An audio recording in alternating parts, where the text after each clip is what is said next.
আপনি কি জানেন কুমির যখন শিকার খায় তখন সে কান্না করে? সে দুঃখে কান্না করে, নাকি এর পিছনে রয়েছে বৈজ্ঞানিক কোনো এক রহস্য? চলুন জেনে নেই।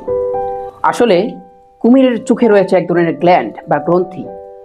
যখন সে বাইরে আসে অথবা শিকার খায়, তখন সে গ্ল্যান্ড বা গ্রন্থি দিয়ে লবণ এবং পানি বের হয়ে তার শরীরকে ব্যালেন্স করে।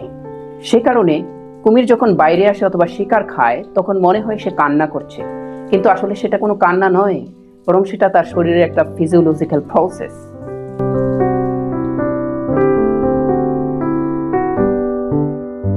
প্রাচীন মানুষেরা কুমিরকে শিকার খাওয়ার সময় চোখ দিয়ে পানি পড়তে দেখে ভেবেছিল কুমির হয়তো এই প্রাণীটাকে মেরে এখন দুঃখে আবার সে কান্না করছে।